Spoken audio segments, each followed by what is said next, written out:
সুপ্রিয় দর্শক মণ্ডলী, আসসালামু আলাইকুম। আঞ্জুম ল কিংডমের পক্ষ থেকে আপনাদের সবাইকে জানাচ্ছি আন্তরিক অভিনন্দন, শুভেচ্ছা এবং স্বাগত। আশা করি আপনারা সবাই ভালো আছেন। আপনাদের সঙ্গে আছি আমি অ্যাডভোকেট মোহাম্মদ সাইফুল ইসলাম তালুকদার।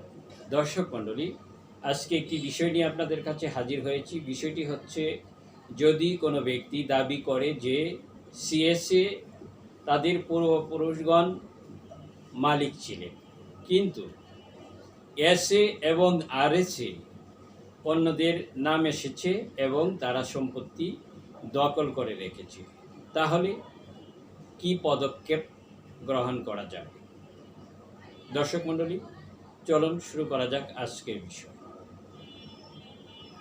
দর্শক মণ্ডলী, যদি কোনো ব্যক্তি দাবি করে যে সিএসএ তাদের পূর্বপুরুষগণের নাম ছিল, কিন্তু এসএ এবং আরএসএ অন্যদের নাম আছে এবং তারা সম্পত্তি দখল করে রেখেছে, তাহলে কি পদক্ষেপ নিতে পারে? দর্শক মণ্ডলী, যদি কোনো ব্যক্তি দাবি করে যে সিএসএ তাদের পূর্বপুরুষের নাম ছিল, তাহলে কিভাবে এসএ এবং আরএসএ তাদের নাম আসলো, সেই বিষয় নিয়ে আদালতের দ্বারস্থ হতে পারে। সিএসএর মালিক দাবি করে যদি কোনো ব্যক্তি আইনি প্রতিকার পেতে চায়, তাহলে তার যে প্রমাণপত্র, তার যে ডকুমেন্ট মানে দলিলপত্র কি কি প্রয়োজন পড়বে, যেমন সিএস একটা ভিত্তি হিসেবে ধরা হয় বাংলাদেশের, মানে ব্রিটিশ আমলের একটা রেকর্ড হচ্ছে সিএসকেই মূলত ভিত্তি ধরা হয়। তাহলে তার কি প্রয়োজন পড়বে? সিএসের যে খতিয়ান, সিএস খতিয়ান এবং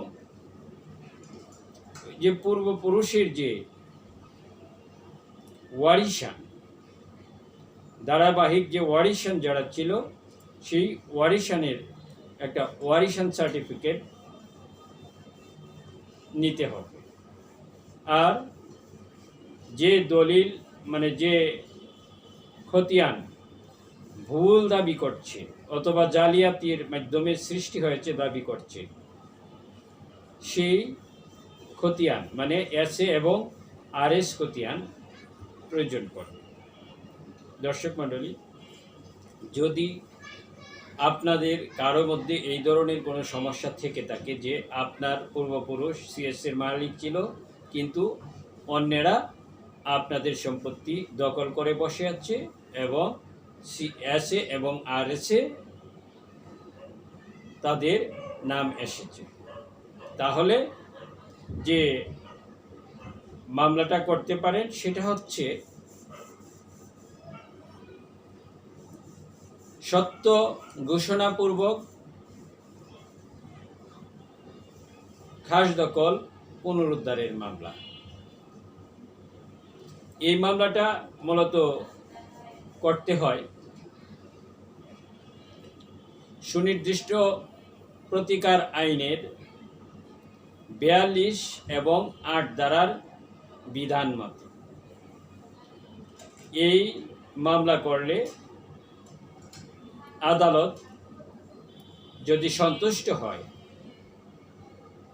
যে আপনারা যেহেতু সিএসের মালিক এবং এসএ ও আরএসএ তাদের কিভাবে নাম এসেছে, তারা যদি কোনো দলিলপত্র সাবমিট করতে না পারে, এর যদি কোনো ভিত্তি দেখাইতে না পারে, তারা যদি কোনো দলিল দেখাইতে না পারে, মানে আপনার পূর্বপুরুষ কিভাবে সম্পত্তিটা তাদের কাছে বিক্রয় করেছে নাকি দান করেছে, কিভাবে তারা এই মালিকানাটা অর্জন করেছে, সেই দলিল যদি না দেখাইতে পারে, তাহলে কিন্তু আদালত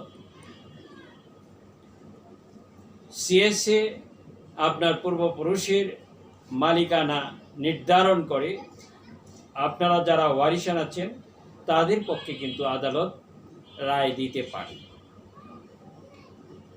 আর তারা যদি মালিকানা প্রমাণ করতে পারে তাহলে তো আদালত তাদের পক্ষেই রায় দেবে। আর এই